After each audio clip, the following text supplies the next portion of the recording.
All right, everyone. Welcome to the Real Estate Game Changer Show. I'm your host, Mike McKay, based in the Jacksonville, Florida market. And each and every week, we do this show with people who are changing the game of real estate all over the country. And this is a live show. So if you have any questions, please put them in the comments for our guest to answer.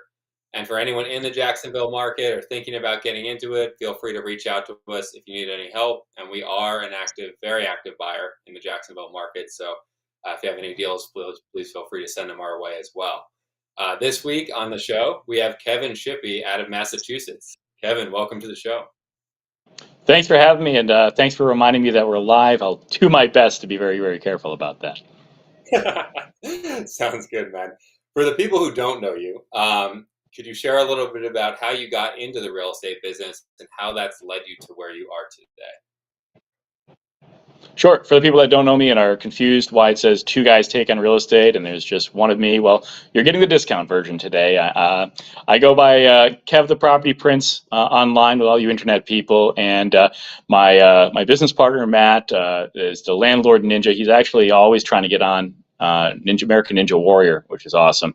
We actually partnered up and bought a two-family house in the third largest city in Massachusetts, on probably arguably one of the worst streets in that city, and we had no idea what we were doing. Matt had been kind of really trying to get me to get out of the rat race, get out of having a 9-to-5, and he finally convinced me to put my life savings together with his, which was not a lot for a couple of guys who are about 30 years old. Sadly, it's a little embarrassing to say we scraped up a total of $15,000 that we didn't know then, but later and now we realize that 15 grand changed our lives. So we bought a rundown, scary, just haunted looking two-family house that was in such bad shape. And we were literally sweeping shell casings off of the front porch when we first took it over. I mean, this place it didn't need renovation. It needed an exorcism. I mean, that's how bad this place was. It was rough. It was rough. It needed a priest. So we got in there. We didn't know what we were doing. We just, put in hard work and time. And I shudder to think back about it. I try to repress the bad memories of all the things we struggled through. But I would start at the property with Matt first thing in the morning. And I would wear my, crappy clothes to do rehab work, painting, scraping, whatever, And I would then change into nice clothes that I brought with me and then go off to my sales job.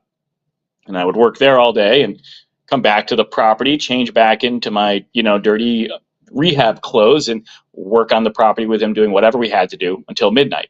And that's how we lived for a while, getting the place renovated. But that was our first property. It became what's called the Burr method today, where we rented it out and we refinanced and we rolled some proceeds over into the next property, and that's how we got our start. Gotcha. And just for people who don't know, when was the year that you bought that first property? Well, the year that it started in kind of helps because that was how we were able to overcome so many holes that we dug ourselves into and the many struggles that we fumbled our way through. It was 2008. So we bought it as the market was dropping quite a bit. So the fact that we bought at the bottom of the market really did help us because we screwed up every which way an investor and owner can, and that helped cover for those mistakes, honestly. Cool. And then obviously you've grown the business a lot from then till now. Kind of what were the phases over the years that the business went through? I mean, first you started out obviously just doing all the work yourself, right? And I imagine that probably stopped at some point. Yeah, I mean, it doesn't stop. We still work 100%. That's what we do for work is still real estate. We're always doing work of some sort. I mean, I was at a property I picked up a dirty diaper off the front lawn of a property because people just toss them out the windows. I mean, there's nothing I won't do if it needs to be done. I'm not going to send somebody over to do something I wouldn't do. But from there we of course did our best to keep growing, and I would say, we started off together, but we brought in other people and saw other people disappear. So, we had partnership struggles, because that's a very, very challenging thing. And it's a question we get asked a lot. Matt and I really very much do subscribe to the idea that you can go further as a team. Jesus, that's why we have it called Two Guys Take on Real Estate instead of saying some dude takes on real estate. But it is very, very difficult to manage partnerships. We've seen different people, come and go, and we have had our share of difficulties with that. Yeah, I guess that's a good point that you bring up. Like, what are some challenges that you guys faced, as partners, and how did you overcome those to get to where you're at today? Well, I guess so many things, and I guess one of the biggest things I would say as a takeaway is having a almost like what you learned in elementary school, which is to treat people how you would want to be treated, type of a thing.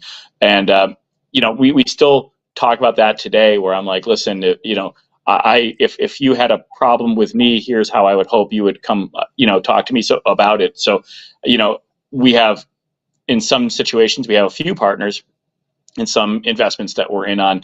And, we had a situation not that long ago where we've, several of us had a conversation about one of the other ones separate from them. And I said, I don't like this. I'd rather, not be us versus them kind of a thing. And let's, I wouldn't want to be ambushed. If you guys didn't think I was doing the right job or trying hard enough or whatever, I wouldn't want to be summoned to a room with a whole bunch of people there to kind of confront me. So I would say, like, take a second when you're thinking about somebody, that you're working with, putting yourself in their shoes. How would I want to resolve this? How would I want to be valued? How would I want to be rewarded? And the second thing is be generous. It sounds weird, but don't pinch pennies and don't squabble over percentage points. There's going to be times where you pull your weight and theirs, and then sometimes they're going to be pulling your weight and their own, and it will ebb and flow. And to have to keep score and keep pushing for, well, I did this and I contributed that, and remember a year ago I did this, so I deserve 2 more percentage points. That's no way to live. You're going to hate and resent the relationship you're in if that's the way you're allowing it to run. Sure. Yeah, that's a good point. And I know one thing that you guys are really big on. We were talking a little bit offline before is foreclosures. Sure. Bought a lot over the years, so we want to talk a little bit about your strategy behind foreclosures and why you've chosen to go that route. Strategy is, buy low. No, the why we chose to do it, I don't really know. I think we kind of stumbled into it and got excited about our success with it before we realized we weren't as successful as we initially thought. So, I'll give you an example. It's so embarrassing, to an extent, if I had any, if I had any shame left, I guess. But you'll get a lot of humility real quick doing this stuff for a living, being in real estate. We would go to a foreclosure auction, for instance. We would win an auction. I don't know. We'll say $100,000 on the house. We'll estimate how much it needs for renovation work. We'll say $50,000, and then we'll look, and we would look on. I swear to God, we would look on Zillow. And we'd be like, oh, that house is worth $250, all fixed up. So we're like, sweet, we made $100,000 today. We're amazing. We're awesome. We're this, we're that. And then we would go to another auction, maybe even later that day, and we would bid a little higher than we would otherwise have bid because, well, we've already made $100,000 today, so we can bid higher today. It'll average all out. And then, of course, it's Zillow. You can't base your business on Zillow. So we were, you right when I said the word Zillow, you had to know, man, God, these guys make some mistakes. That was a big one early on. But yeah, being conservative is one of the things we kind of preach, and formulating a plan, sticking to your plan, your bid number, that kind of a thing, and not getting emotional about something, not getting caught up in the fact that the other dude across the way just outbid you by 2,000 and you could totally get this guy. And, don't get fired up, shrug and wait for the next one. Yeah. And then as far as buying foreclosures, a lot of times you obviously have to buy those properties without getting interior access to the property.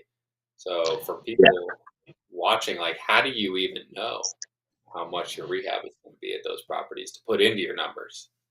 Yeah, that's true. Honestly, I've been to auctions where there'll be somebody bidding on the house right next to me, and then as we're, I mean, because don't forget, these things are actually happening right at the freaking property. I mean, these are live foreclosures in person on the front lawn. At least the majority of the ones that we're dealing with in other states is maybe different, but um, Mhm. and I'm watching this couple bid on a house, and then a curtain on the second floor moves, and the wife says, "Hey, wait, there's somebody in there," and I'm like, "Yeah," and they're like, and she says to the husband, she's like, "They're going to be out by the time we buy it, though, right?" And I'm like, "You're literally bidding on this place. You have a bid in on this place. What? Like you don't know this stuff?" And yeah, so it's incredible. How people will go to these things thinking that A, they're going to get in and do it a full tour and walk around. B, the place is going to be broom clean. C, it'll be vacant and not have somebody in there squatting and sawing the copper pipes out of it. Or the actual former owner who's very resentful, maybe staying in there after the sale happened. And so yeah, first of all, learn a little bit before you go to start bidding. Learn how these things work is what I would tell people. It is a mystery box in a lot of ways that you're bidding on. And, once you've gotten more familiar with this stuff, maybe once you've read our book and gotten some insight from that, and once you've gone to a few auctions, you're going to start kind of seeing and being able to read stuff. Just like somebody playing poker can look across the table, see my Cheshire cat grin, and realize Kevin's got a pair of aces or whatever. And I'm like, so they're going to read mannerisms. They're going to read things in a poker game. You're going to look at a house, and you're going to be able to start making certain educated assumptions about what maybe the inside of the property looks like. Maybe if it's got occupants of some sort in there, you can kind of come up with, again, some educated assumptions about how you could resolve that situation and come up with some numbers based on those assumptions. Yeah. Is there anything that you look at when you look at like maybe the structure of the property from the outside to get an idea of like what the inside might need in terms of renovation Sure. or? Sure, 100%. I mean, a couple of good cues would be, looking at a house again. In New England, homes are much older, of course, and a lot of other places. But if you're looking at a home and it's got, people are surprised when I show them houses. We live stream these things a lot on our channels, actual foreclosure auctions that we are bidding on, and people are looking and they're like, "What kind of siding is that?" I'm like, "Well, that's asbestos siding." And they're like, "What? That's asbestos siding?" And I'm like, "Yeah, it's pretty normal, pretty common. It's not a crazy, bad, horrible thing to have. It's actually very, very common." And they're like, "Yeah." So looking at something like that structurally, the outside of the house, that house still has asbestos siding, and maybe some other indicators like it's oil, actively using oil heat, and you can see the oil fills and all that stuff. In an area where there's clearly a gas line and everything like that run, you can probably guess and bet that they didn't renovate their kitchen and have marble everything and granite this and that.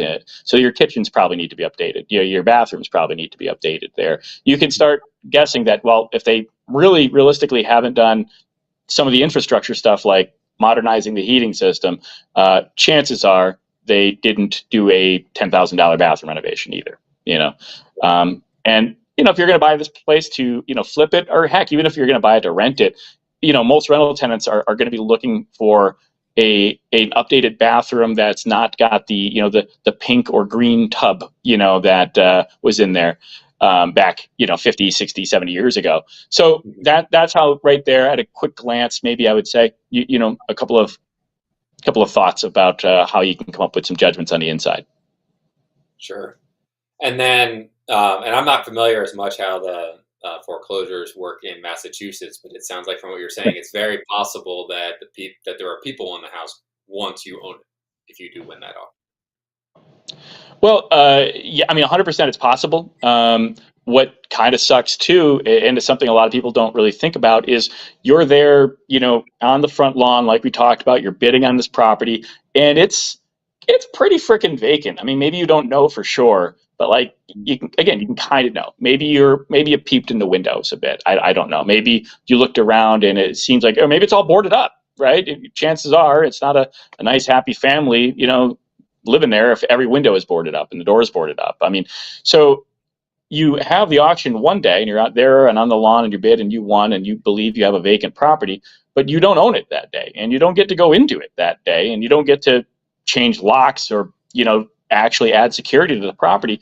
You leave, everybody goes away. And it could be weeks or maybe even a couple of months before the deed transfers and you become the owner of it.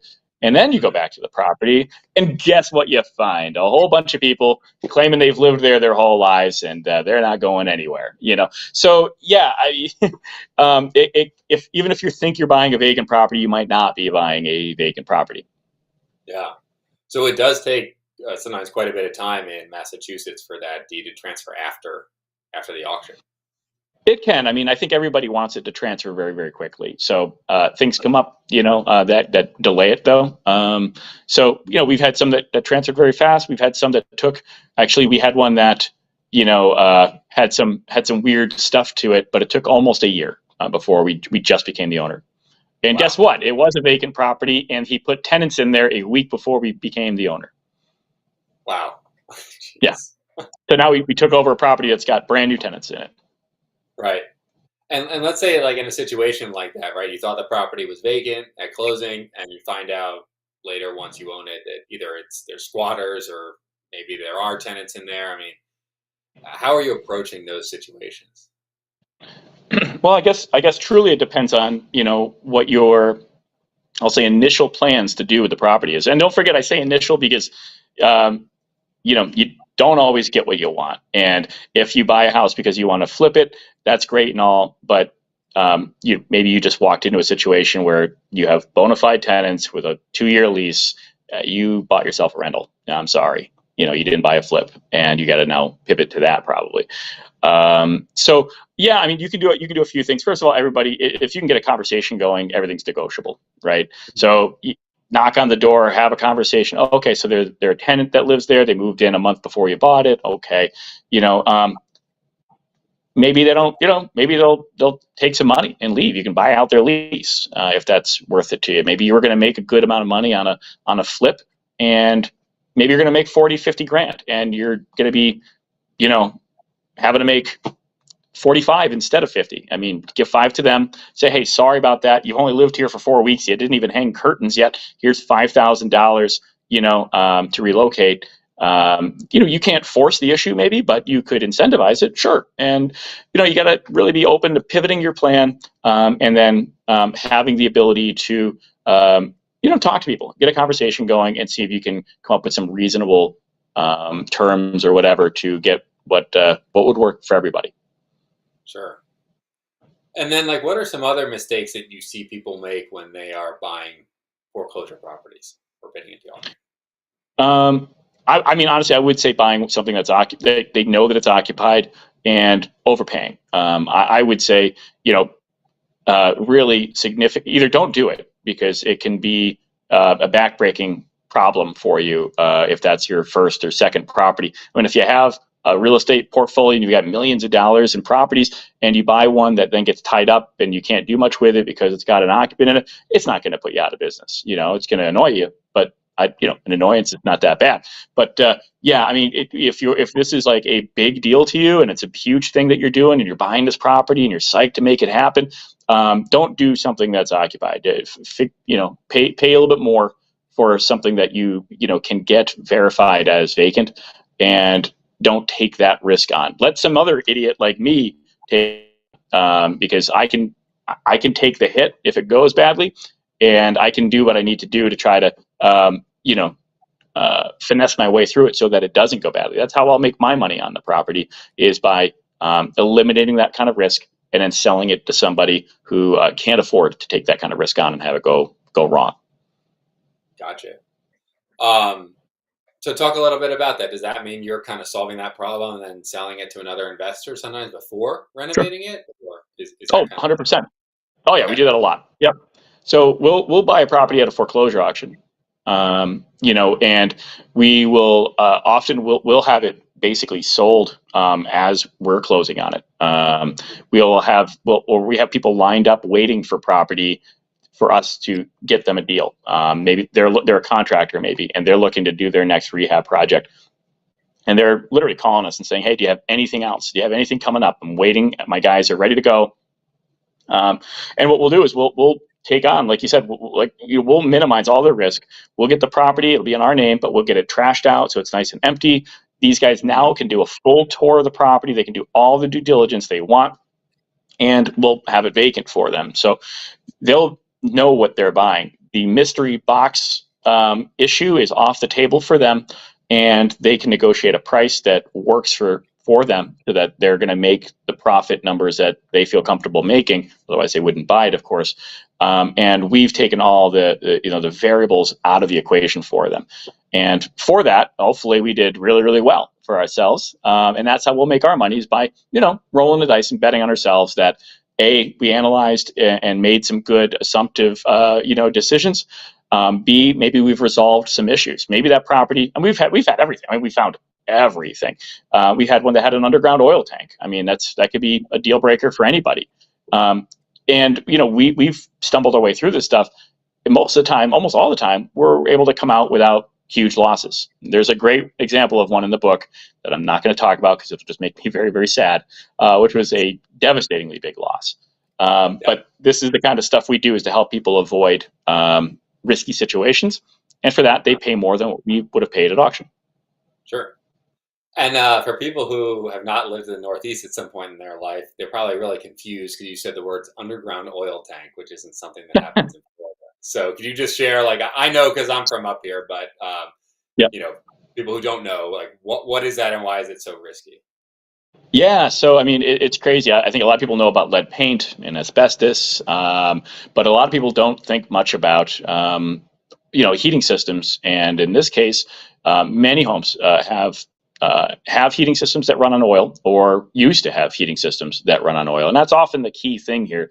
So these homes could be 100, 150 years old. I bought a house that was built in the 1700s, and the insulation in the walls, if you open up the walls, the insulation was corn cobs. That's what they used, corn cobs for insulation. So I'm telling you, you're going to find some funky stuff. Well, in some of these properties, or at these properties, the oil tanks, just like your car has a gas tank to run your engine, these houses would have oil tanks to run the oil heating system. So usually you have these huge drums basically in the basement that an oil company could pull up with their oil tanker trucks, run a hose to your house, fill it from a fill valve outside, and it goes into your basement, where you have these huge, huge drums that would contain the oil to run your system. Well, in a lot of homes, for a long time, they were actually not installing drums in your basement. They were digging a huge hole, like at a gas station again, and installing a holding tank in the ground. And so the truck would pull up, it would pump into the fill valve that goes down into the ground where your oil tank was, and then that would feed into your heating system in your home. Unfortunately, those things over time, and we're talking a considerable amount of time because they haven't done that in a long time, start leaking. And man, the issue you could have on your hands if you have an underground oil tank and have to verify or remove it, it's going to get seen as having a leak. And I mean, it's incredibly likely that it did leak, even a tiny amount. And if it did, you have some real EPA problems. And when I say problems, I'm thinking price tag on your hands to resolve any oil that leaked into the dirt. So that's really a thing. And we've accidentally bought a property like that a couple of times, and had to deal with it. I don't remember the outcome on all of them. Some of them I know we got out cheap. Maybe we got out for $10,000-$15,000, but these things can go very, very high sometimes. So are you typically just trying to avoid properties with that, or is it just a factor in the price that you're going to bid? Both. We're going to avoid it 100%, or we absolutely steal the property. The property has to be basically free. Because it's such a wild variable that you just can't roll the dice on that. I'd rather let the bank take the hit or something. Got it. And you said a little bit earlier, so for people who, they can't roll the dice as much, you said try to buy a property auction that's verified vacant. Like, how do you make sure it's verified vacant in Massachusetts if you're bidding at the auction? Well, so you would be going to an auction, and the auction company would not verify or anything like that. They'd be buying it off of somebody like me or somebody that did kind of roll the dice. We would then maybe turn around and sell them the property. So maybe we buy a property at the auction for $50,000. We go through, we see no underground oil tanks. So we clean out the property. We make sure the property is vacant. So if there's a occupant there, we'll have them sign off that they've moved out. We'll secure the property, and now they're buying a property that they can fully inspect and that they know, this guy is gone. We've still had people try to come back and be like, "What are you talking about? I was just, I was out of town for the week for work, and I come back and now you put locks on my door." I'm like, dude, I sold him the house. I gave you, money to leave. Or whatever it is, you signed off. Here's the paper, and then they don't come back. But they try. They'll try anything. You never know. Jeez. Okay. It's crazy. Got it. So, like, I guess for you guys, like, in terms of your business, what percentage of these properties that you're purchasing are you just kind of doing that, verifying them vacant, kind of cleaning them up and like removing risk for another investor? And what percentage are you guys kind of renovating yourselves, and then whether that's keeping it or whether that's flipping it? We actually, so I would call it kind of wholesale and kind of flipping. I think we're actually wholesaling more now than flipping, because flipping takes a lot of time and resources, and we can churn through wholesale properties much faster than we would with flip properties. Also, for ones that have occupants of some different type, there's all different types of occupants that can come with a property, and I don't mean like nice people versus not so nice people. I mean different statuses of people living there. It can take a while to resolve it. So in the time that we're resolving an occupant situation, we can basically be marketing it and lining people up to buy it.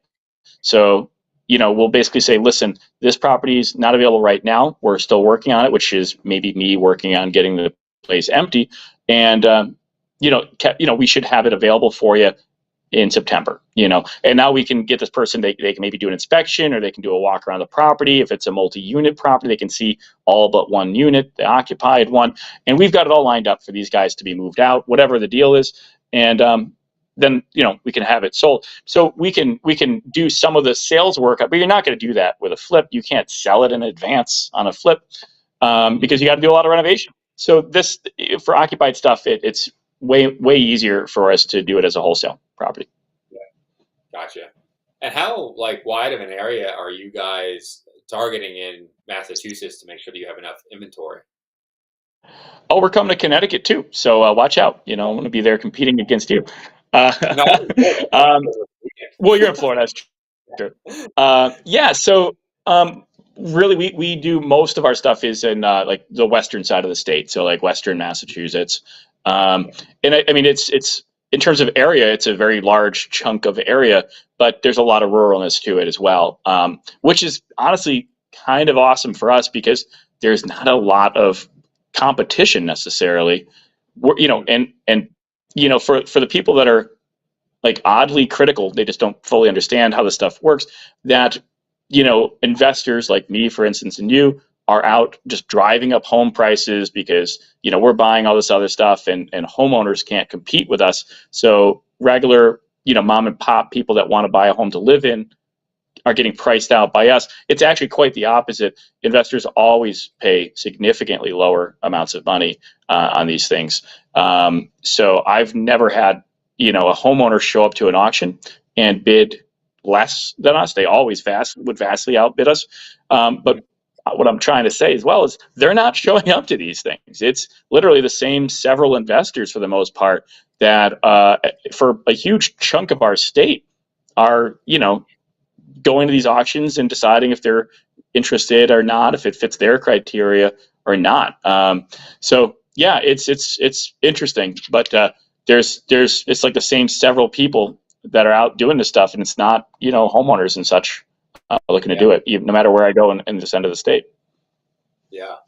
And then, like, how many? Like, I guess before I get that, how many? How are you deciding I'm going to go to this auction versus I'm not going to go to this one? Like, this one's worth my time because they're all in person at the house, right? So it's a kind of a commitment to go. 100%. That's a great question. So we've kind of started building a team. So it's again, it's more than it's two guys, but we also have some helpers.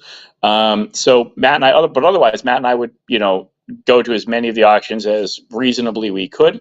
So if Mhm. there's 5 auctions that day, for instance, we would split them up and hit whichever ones the two of us could to cover more ground. But otherwise, we'll do some basic due diligence and some homework ahead of time, which is what Mhm. I always suggest people do. Again, we talk about that in our book quite a bit as well, which is to, get some background information about the property. And one of the things you might want to do for due diligence is figure out, who's foreclosing. Usually it's a bank. So basically it's usually, traditionally it's a mortgage, that an owner didn't pay for whatever reason. And you just want to figure out what that mortgage was and when that mortgage came out. If it's a very old mortgage and it wasn't for a crazy high amount, chances are the bank isn't going to have like a high like reserve bid on the property. So Mhm. they're just looking to get their 50 grand or whatever out of it, that's still owed by the guy. But if there's a crazy high mortgage on a property and it's not that old and the property's in pretty rough shape, probably not worth our time to go to, because it's very unlikely that it's going to go for a low enough number given that the conditions of the house are bad when the mortgage is super high. Yeah. And then for people who don't know where they could find that information about how old the mortgage is and stuff, any tips of where they could look? Well, they can look at our book at page number. No, I'm just kidding. No, I would say probably try to do some research. Most of the stuff is kind of free information, and a lot of it you can find, for instance, like on a deed website. So if you look at your that county's deed registry, for instance, you should be able to find a lot of docs related to that property, and a lot of them will have mortgage docs right on it. Yeah. Okay. And what other due diligence are you doing before you get to the property? So a huge one. So right up there that just drives me nuts. Right up there with the couple that was bidding on a property and didn't understand. They were so shocked they couldn't get in to see it, and they didn't understand that it was going to have to be vacant. When they got it, they were going to be getting maybe a whole family with the property. Who knows what they're going to be getting? Um, they didn't realize it was somebody else, but they didn't realize there was taxes owed on the property. So they bid their bid number, which they were bidding up and fighting against somebody else, and they got to this crazy high bid number, way higher than we would have bid.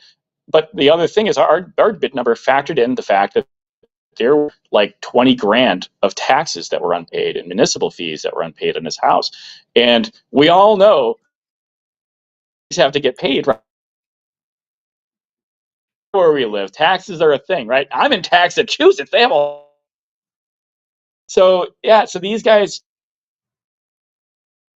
200 grand for the property, which was like higher than I think you could almost gone and bought someplace retail, and they got hit with another $20,000, another 10% more than their bid. So again, they're taking on a property with risk and question marks all over the place, and paid through the nose for that.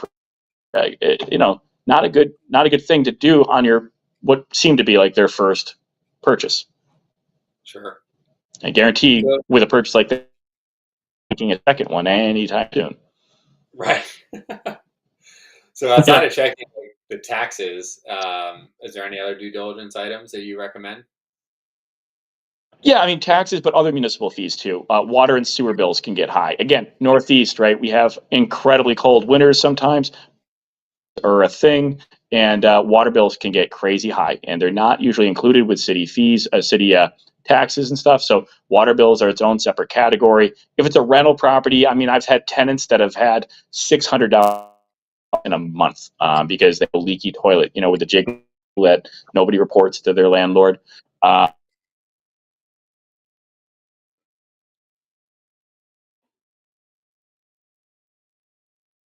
and it's running all day while they're washing their car.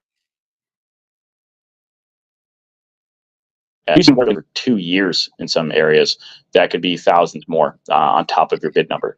There's other things like, fines and things like that.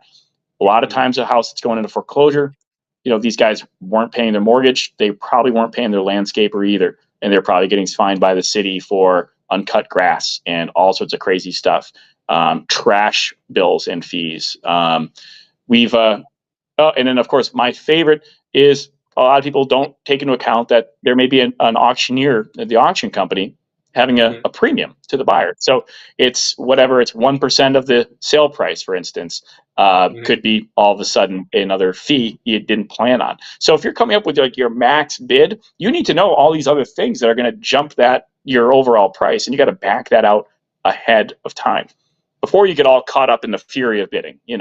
Right. Sure. Got it.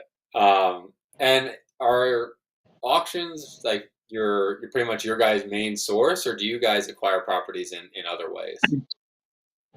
Well, we do stuff in other ways too, but most of the properties we've been buying typically have always been some type of value add property. So almost everything we've bought was like poorly managed or distressed in some which way. We bought from the owner themselves. We bought a mixed use property. It was like 9 residential units and 5 commercial units. And this was mom and pop owned. It was a couple. It was a couple that were retiring. They wanted to move to a better state like Florida and get the heck out of Mass, especially for the winters. And they, wanted to sell their property, but they talked to some real estate agents, et cetera. And because it's a larger property, it's not a single family or a 2-family house.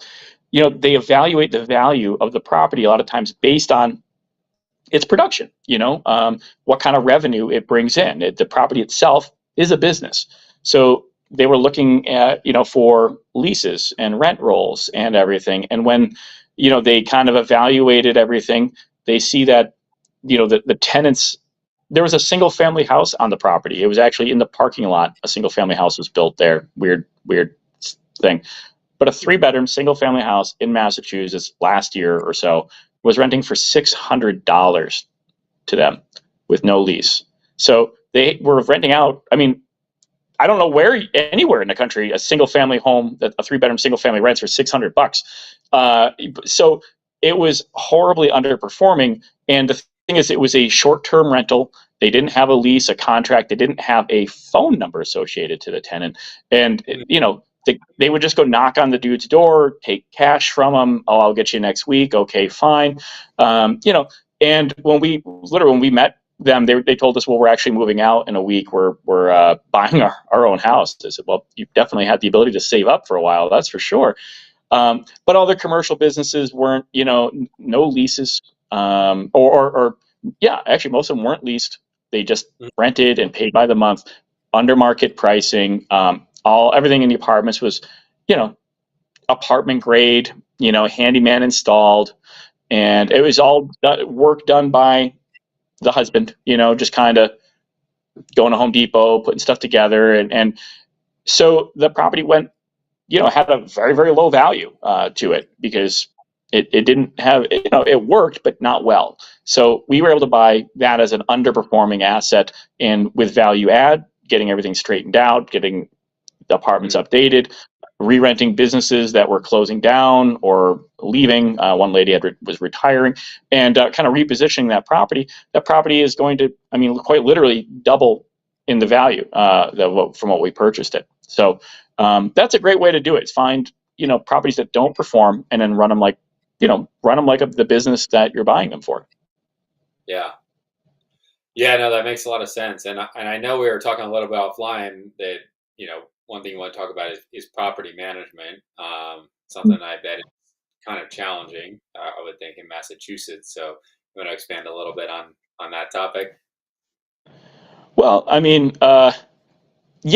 guess I always tell people, when it comes to property management, the first thing people think of is like bad tenants and tenant horror stories and all that. Man, like I've got them for days. I have a hard time remembering them because I don't want to. I just want to move on and focus on the good stuff.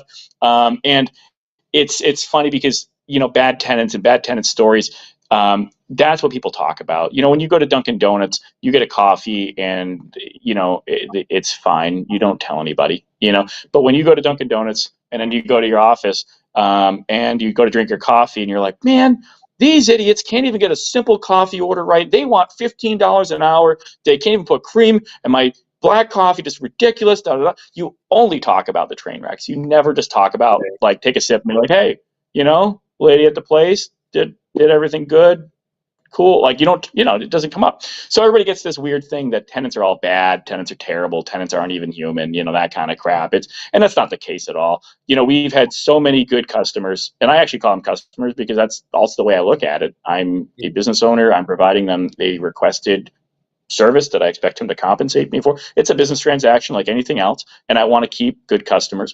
We've had so many great customers that, have good relationships with us as property owners. I never even call us landlords, but that's what people call, somebody you rent from. And we get Christmas cards. We have had them give us cookies. I had this, I swear to God, she's got to be 80 pounds and 104 years old lady give me a bear hug and lifted me right up off my feet. I mean, fantastic relationships with a lot of people. But I'll tell you, our worst customer was probably our first one. And although that may not be true, we've probably had a lot that I'm just forgetting of bad ones in the meantime. But that's partly because we didn't fully know our rights as property owners, and we certainly didn't also know our responsibilities. And we didn't know how to manage effectively challenging people. And it's kind of like a substitute teacher walking into that classroom. That classroom's okay, maybe a couple of little pranksters in it, but they know exactly that sub has no idea. They're out of their depth, and that class runs amok.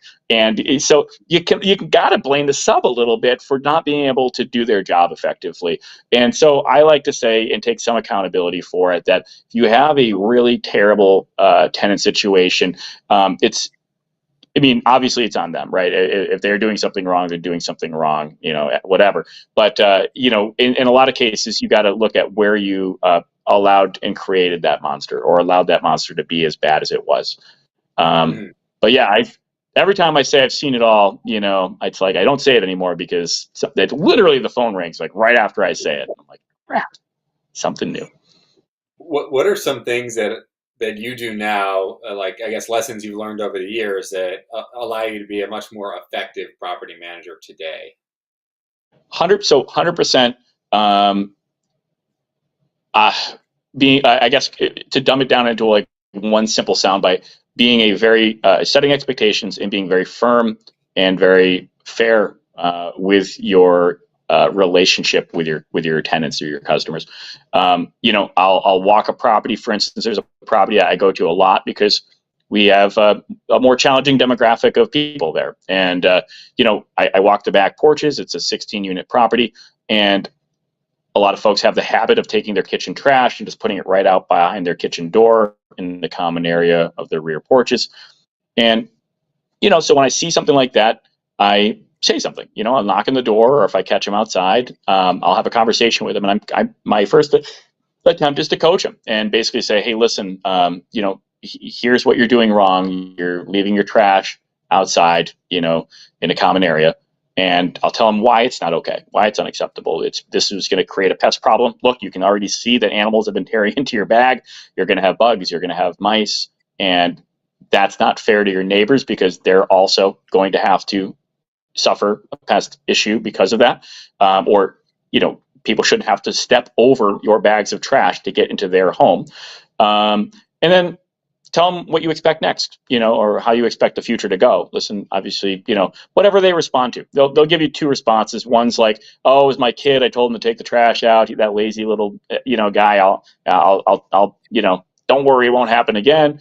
Or it's, they'll just deflect it. Oh yeah, well, I've had pests before I did this, and you didn't change that light bulb for me. I'm like, whatever. I'm like, guys, okay, that's great. Well, put in a maintenance work order. I'll show you how you can do that. But in the meantime, what we're talking about is your trash. And you get them right back on it. What do you expect in the future? Well, I'm going to keep, checking this on this. I just can't keep happening, and if it does happen, this is not going to be the place for you to stay and live. We won't be able to do business with you anymore. You have to, if you want to go somewhere else where you can leave trash everywhere, that's cool, but it's not going to work here. And you have to be a jerk about it. You know what I mean? But you're basically very, very simple. Here's what here's what you're doing wrong. Here's why it's important. And here's what, I expect going forward. And so that's a really, really huge thing I would say to people in terms of like what I've learned is treating people respectfully like that, at least giving them the opportunity to start off the conversation like that. How they choose to take it from there, well, that's up to you then how to handle it from there. I've had, you have to have every club in the bag, sometimes literally a club, to resolve some of these situations. Yeah. Got it. And then what do you guys do, I guess, on the preventive side? I mean, nothing's perfect, right? But to try to ensure that you get the most, I guess. Yeah, I mean, if you've been watching some of our videos, you've seen some tenant stuff on there, especially over the last few months. We've been starting to show a little bit of kind of how the real world works with this. As you have tenants, you're eventually gonna stumble over one. It's just, you did everything you can do, and still one got by and got into your home. So it's, yeah, how do you deal with it from there? That's one thing, but how do you avoid it to begin with? That's your first line of defense. Having a screening process that makes sense for you in the way you're running your business, where your properties are, that type of a thing. And we teach some of that as well. So have a screening process first of all, and make sure you're applying it equally to everyone. You can't pick and choose who you want to use your screening process on. That's a quick way to get hit with a discrimination lawsuit, or worse, actually be discriminating. And you want to treat everybody equally and fairly. But some things that you should be looking at in the screening process that you should evaluate if you want to put it in your process are credit score, which is an easy one, right? Eviction history, another easy one. Landlord references, and that's actually a really, really tricky one because almost every newer real estate investor that I've talked to thinks that is one of the most important things, is to meet with or have a conversation with their current landlord, find out how that relationship is, find out what kind of a tenant that person is. And I actually say that that's mostly a waste of time, and probably one of my least valuable pieces of a screening process is to talk to their current landlord. Do you have any idea why I would say that? Because the person wants them out. They want them the hell out, and they will say anything to get them gone. They're going to be like, oh, Jane wants to move. Oh, she was like family to me. We're never going to find another tenant like her. Honey, did you hear Jane wants to move? No, not Jane. She's our favorite. They will lie and say anything if Jane has been the most monstrous, just terrible human being in the world to them.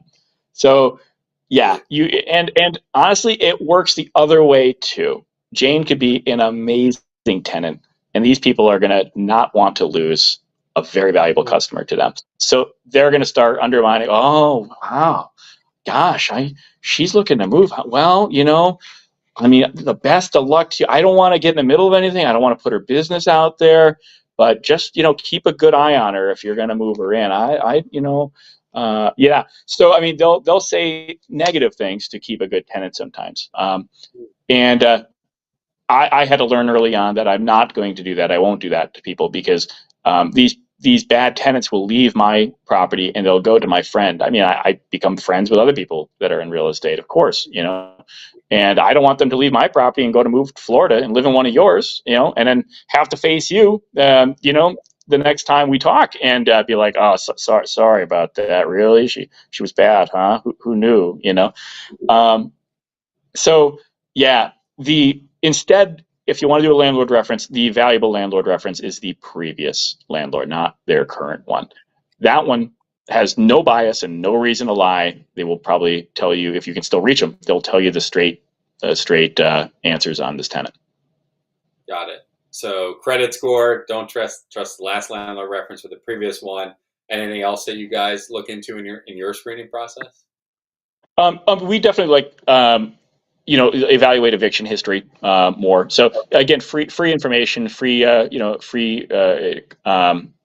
public record type stuff. And if they, we have literally a housing court system in our state, because of course we do. And you can track tenant involvement there. I can do a name search very, very quickly and easily right on their website and see that Jane has a court case every 2 years. I mean, it's crazy, and I'm not even exaggerating.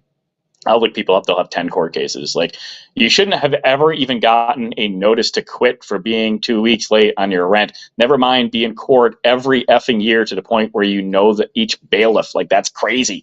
And you pull on your best SpongeBob pajama pants to dress up for court that day, and you go in there and it's like a freaking reunion. That's crazy, but it's so common, it's pathetic.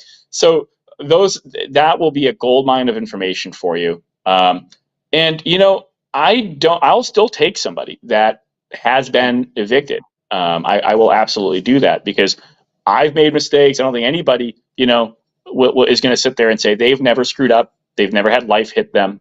They've never fallen down and needed a hand to get up off the mat. So if somebody had an eviction, and maybe it was a couple of years ago, and or more, whatever, and I can see that they've made the party they've hurt whole, I actually give that a lot of weight, and I actually will look at that as a almost a redeeming factor, to believe it or not. So I give somebody a lot of credit for something like that, and if they have an eviction, as long as they made the person whole, I would consider them, versus somebody who maybe they had an eviction 5 years ago but never squared up their debt. I'd probably say no.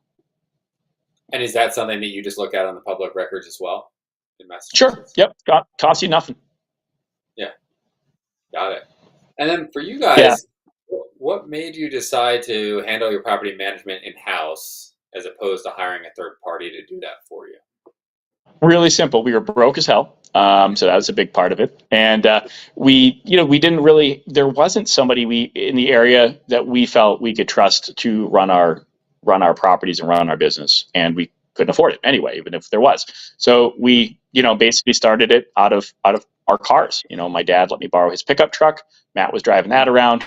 I had my car. And, eventually we started doing it out of my living room and making an office. We had some staff, hired a couple of part-timers here and there. And just like any business, you slowly staff up and slowly grow and scale.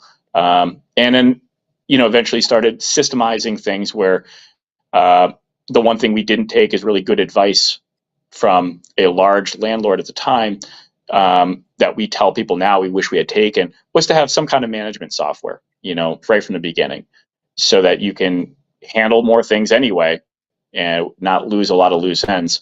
But it would help so much with so many things like documentation. It covers your butt. You fix a maintenance issue, then it turns out 3 months later they're not paying. They're in court and they're claiming they've had all these maintenance issues, and my landlord no fix nothing. And you can turn around with management software and with your crap together, and you could say, listen, every problem they've ever reported to us, we took care of. Even though they're not a paying customer, we still provide our service. That was an important thing too. Yeah. And what are you guys using for property management software today? So we use a Rent Manager now, a Rent Manager, which is I guess it's a pretty expensive piece of software, and it's great for people that have a number of properties or a number of units. But we've been for the purposes of our channels and for people that are newer and smaller scale and starting off, we've actually met with the folks at Rent Ready quite a bit, and that software is very affordable and great for somebody that has a smaller portfolio or just getting used to it. Cool. And then I guess what is your guys' vision for the next kind of 5 years in your business?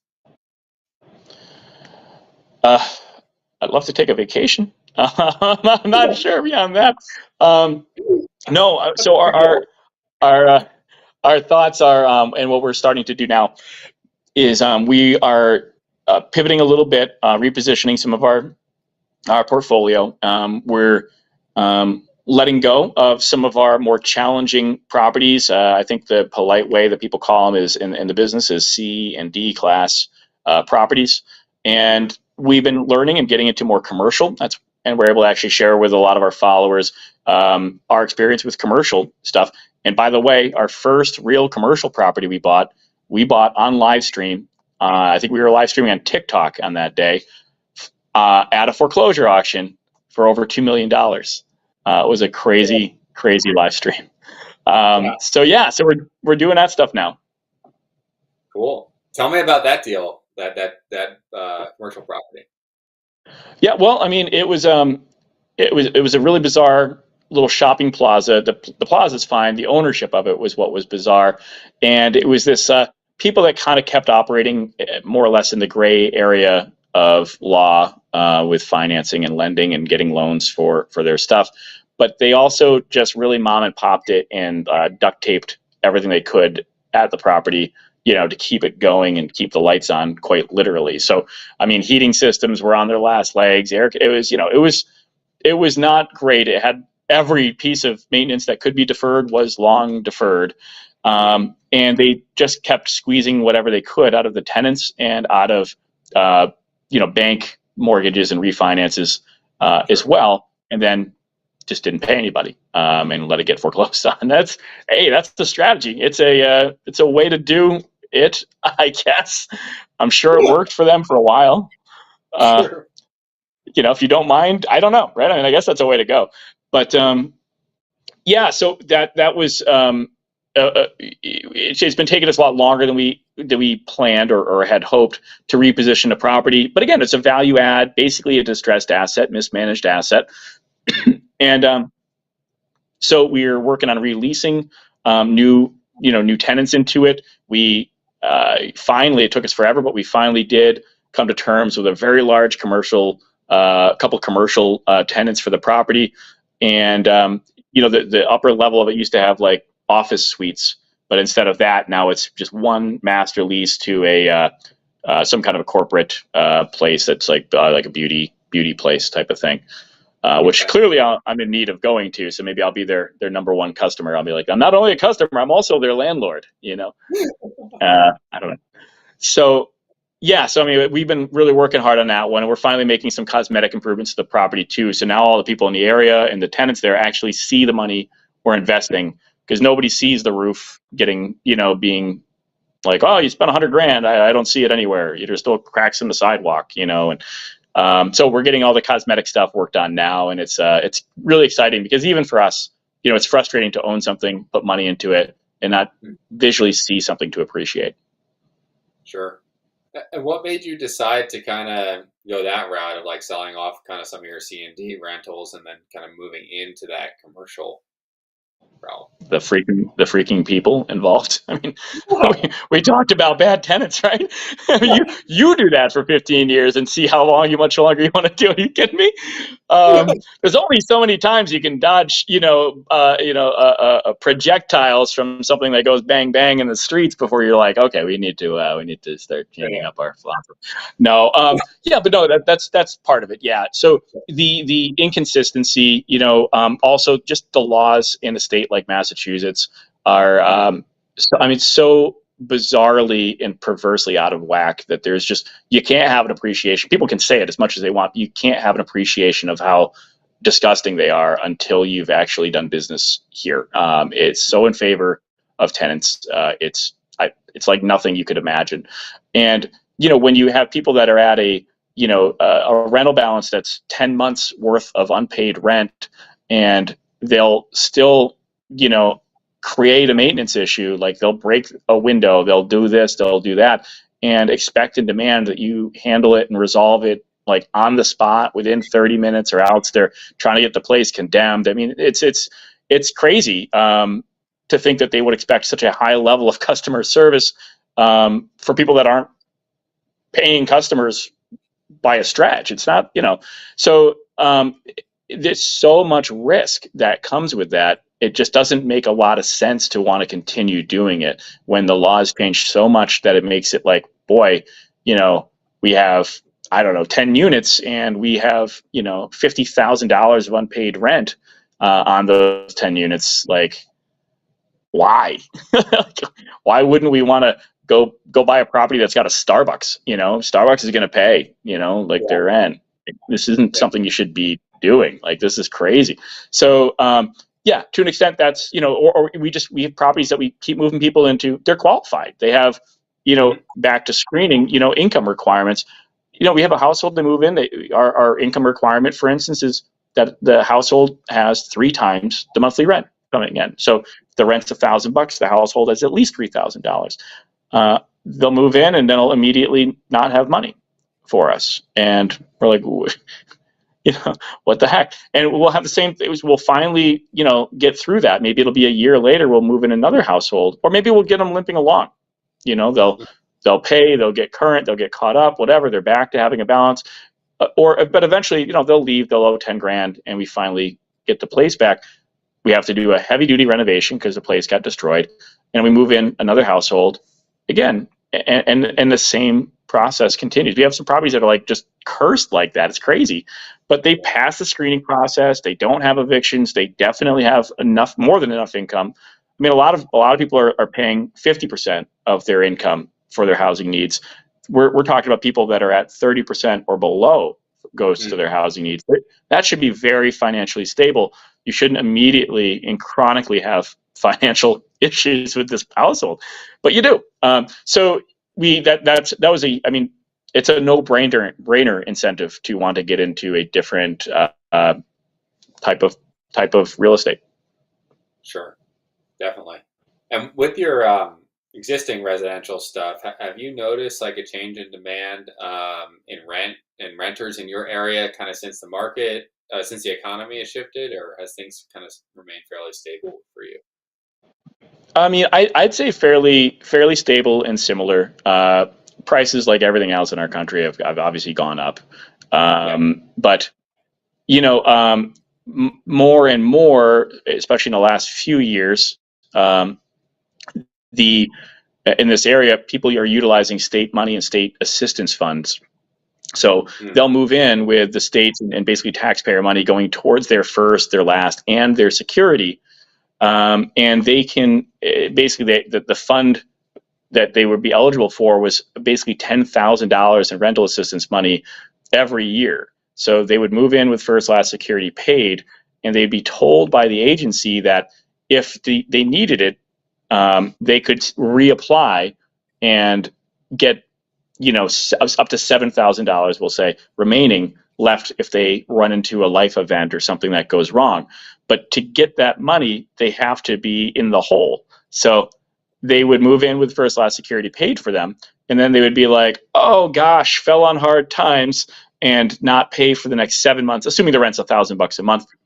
They would not pay for the next 7 months, and then they would reapply and get the maximum that the state would have given them, which is 10 grand altogether, 3 for the first, last, security, and then 7 for 7 months of tenancy. Be at a zero balance, and then fall behind again, knowing that they'll be eligible for a full $10,000 one calendar year after they had moved in. So it's not a great interesting. Yeah. So, I mean, the good thing would be that if you can bear that out, I don't want to be all doom and gloom about it, right? So if you can bear that out, if you can hang on and float that, you have 100% collections. Your people are always 100% paying their bills, which is great. That's like the property owner's dream, that your tenants live there, they don't trash the place, and the rent's always paid. If you can manage to go 5 or 6 months in between it, you're not getting paid monthly anymore. You're getting paid semi-annually. And if you can make that work, if you can float that, then you're in a pretty good situation. Sure. Yeah. Gotcha. Trying to look at it from a positive point of view. I don't know. Positive perspective. Yeah. Well, we're kind of getting close to the end here, Kevin, and I always have 2 questions I like to ask at the end. I'm sure you'll have something for the first one, which is, what is the craziest or most uncomfortable situation that you have ever experienced in a real estate deal?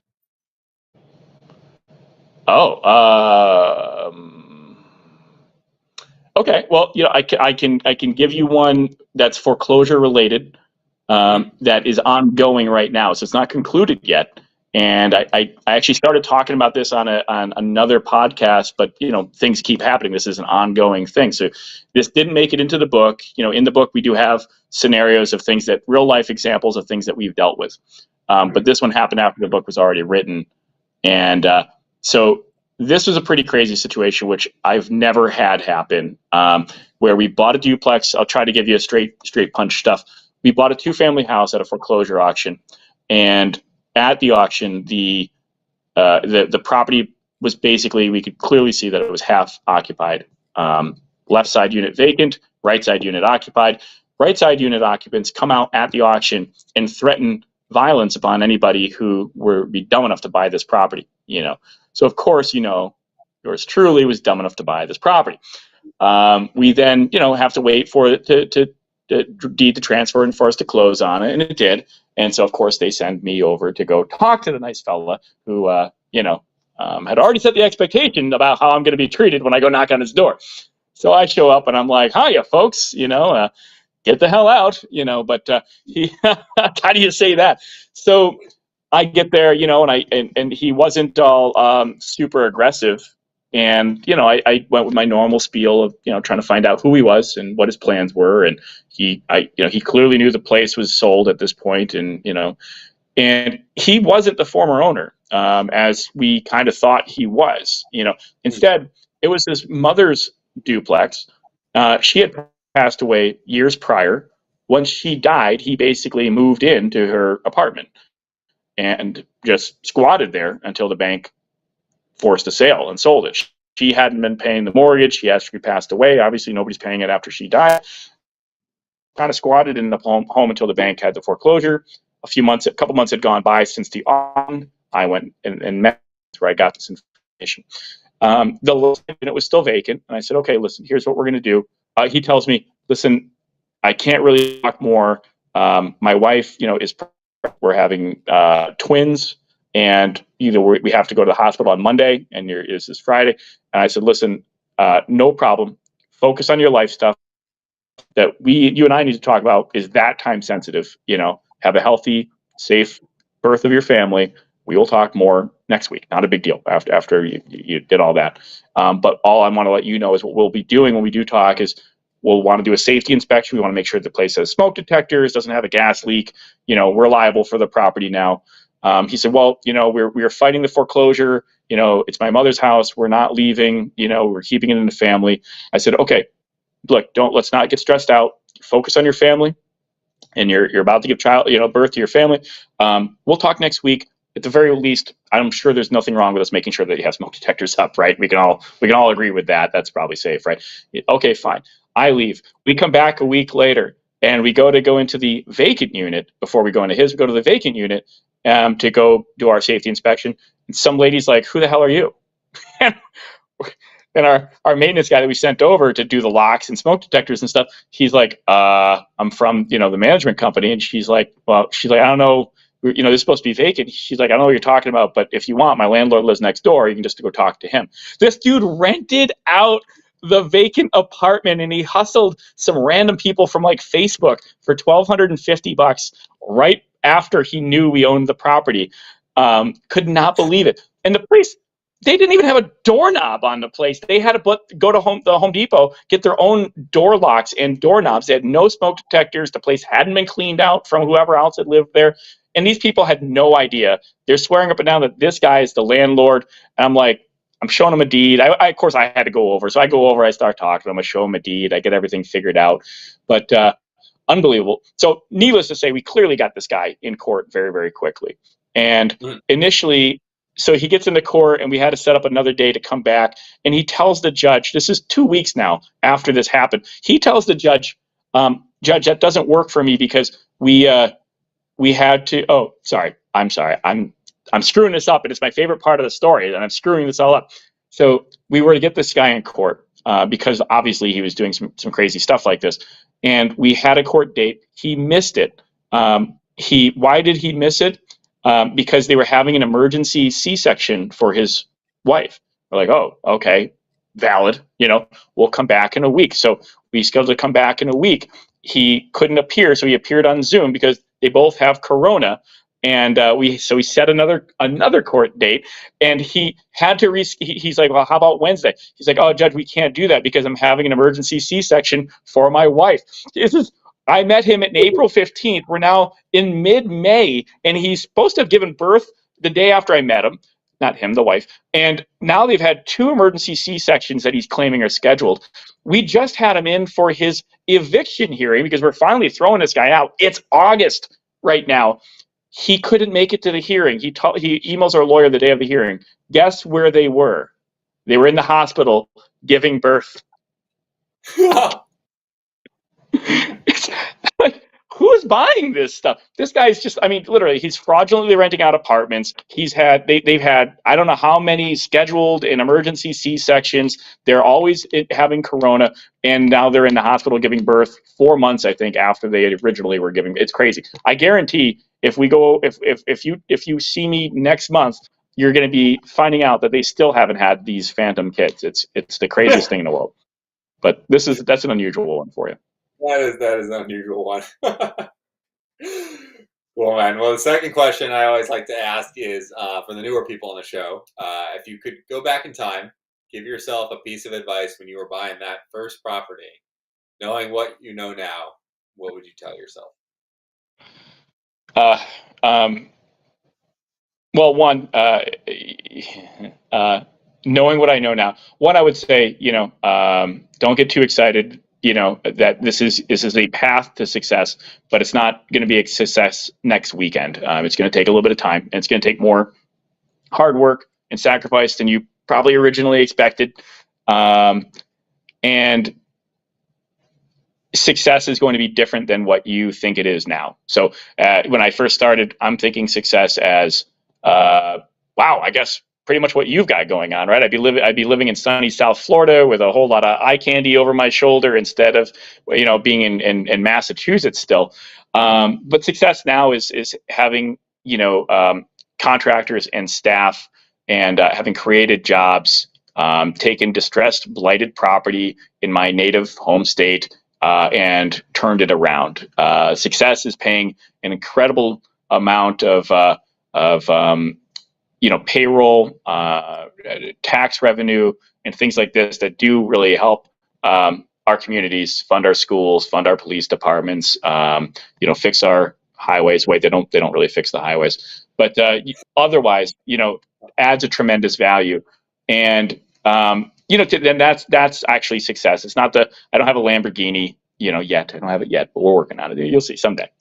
But no, I don't. To me, that's not success. To me, success is, nowadays is it's having built something, maybe having something that will now also be able to help people through our experience, and that's why our social media stuff went from just being a hobby of a couple of dorky guys sharing some dumb stuff to maybe being able to have somebody. I mean, that happens all the time. I get spotted at Six Flags or Costco, and somebody's like, "Wow, man, I love your stuff. Thanks so much. Can I get a picture?" And you've really inspired me, or you helped me, or we bought a single family house because of your channel. And I love that kind of thing. So for me, that's a huge amount of success. And I never, ever thought that was going to be something I would ever say when I'm at midnight, exhausted, sanding a hardwood floor in one of the worst sections of one of the worst cities Massachusetts had to offer, Sure. Awesome. Well, if people want to reach out to you after the show, or they want to check out the book or check out your social media, how can they go about doing that? So, I mean, all of our stuff has the ridiculously long handle of Two Guys Take on Real Estate. I didn't think that one through when I set it all up, but it's just all spelled out, and we're all over all the different social platforms with that one. We've got almost 1 million followers on TikTok now. We're live streaming all the time on different platforms, so you got to kind of find us. But you never know what you're going to see when you see us on live. So always, if you see us on live, pop on, say hi, say what's up, ask questions. And if you want to read our book, we would really appreciate it if you supported us with that. Maybe make it an awesome stocking stuffer for somebody who wants to change their life around.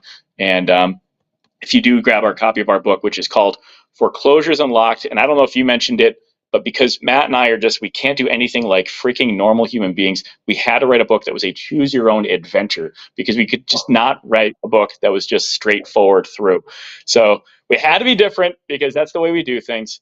And if the book does really well and people seem to really like it, and you push us up the Amazon book rankings, our next book is going to be like freaking Scratch and Sniff, or a pop-up book, or it's going to be something. We're going to do something very crazy different, maybe a coloring book. I don't know. It'll be unique. I'll do my best to come up with something corny and funny for you. That's awesome, man. Well, this was great. Thanks for being on the show. I think there was a lot of value today. Awesome. I really appreciate you having me. I had a lot of fun doing this. So thanks once again. I appreciate it. Yeah, absolutely.